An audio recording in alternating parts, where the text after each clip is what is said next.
नहमदुहु व नुसल्ली अला रसूलिहिल करीम अम्मा बाद फ़ाऊज़ु बिल्लाहि मिनश शैतानिर रजीम बिस्मिल्लाहिर रहमानिर रहीम अस्सलामु अलैकुम व रहमतुल्लाहि व बरकातुहू। आज की हमारी हदीस है बदकिस्मत रोज़ेदार।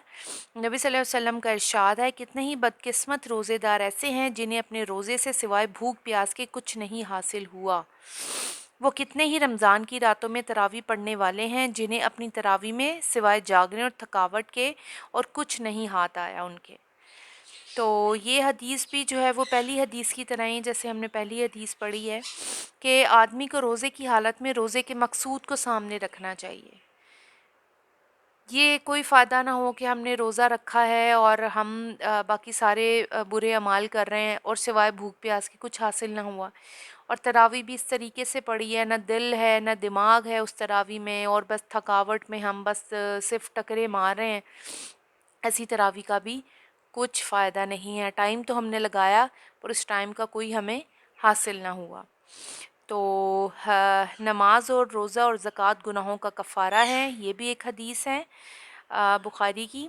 हज़रत हुज़ैफ़ा ने कहा कि मैंने नबी सल्लल्लाहु अलैहि वसल्लम को इरशाद फरमाते हुआ सुना कि आदमी कुछ अपने घर वालों, माल और पड़ोसी के सिलसिले में गलती करता है तो नमाज, रोज़ा और सदका इन गलतियों का कुफ़ारा बनते हैं। सुभान अल्लाह। मतलब ये है कि आदमी अपने बीवी बच्चों की खातिर गुनाह में पड़ जाता है।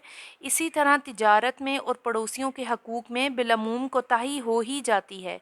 तो नमाज, रोज़े और सदका और खैरात के नतीजे में अल्लाह ताला इन कोताहियों को माफ़ फरमा देते हैं। औलाद की खातिर इंसान बड़ा बड़ा कुछ करता है, बहुत से गलत कामों में भी पड़ जाता है और पता नहीं कैसे वो रिज़्क़ कमाता है।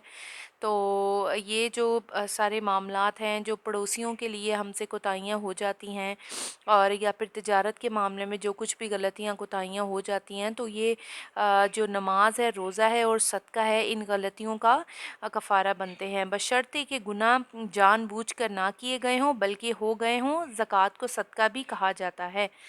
तो जो जानबूझ के ना किए गए हों, और कभी हो जाता है कि गलती से भी कोई गुनाह हो जाते हैं, बंदा उसके ऊपर माफ़ी मांग ले, और बाकी जो है ये इंशाल्लाह कफ़ारा बनेंगे सब चीज़ें हमारे लिए।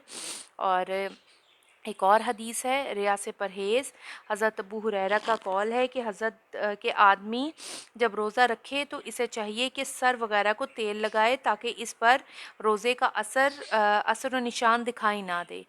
तो मतलब ये है कि रोज़ेदार को चाहिए कि अपने रोज़े की नुमाइश से बचे, नहा धो ले, तेल लगा ले, ताकि जो रोज़े की वजह से पैदा होने वाली सुस्ती है वो दूर हो जाए और रिया के पैदा होने का भी दरवाज़ा बंद हो जाए, कि यानी कि लोगों को ये ना दिखाया जाए कि जी मैं इतनी थकावट में हूँ, मेरी नींद नहीं पूरी हुई हुई, मैं इतना थक गया हूँ भूख प्यास की वजह से। तो ये सारे काम करेंगे तो उससे रियाकारी से भी बचेंगे और फ्रेश भी रहेंगे, ताकि जो है वो रोज़े का जो है वो ज़्यादा दिखावा नहीं होगा। तो इंशाल्लाह ताला इन सारी हदीस पे हम अमल करेंगे इंशाल्लाह ताला। व आखिरु दावाना अनिल हम्दुलिल्लाहि रब्बिल आलमीन। अस्सलामु अलैकुम व रहमतुल्लाहि व बरकातुहू।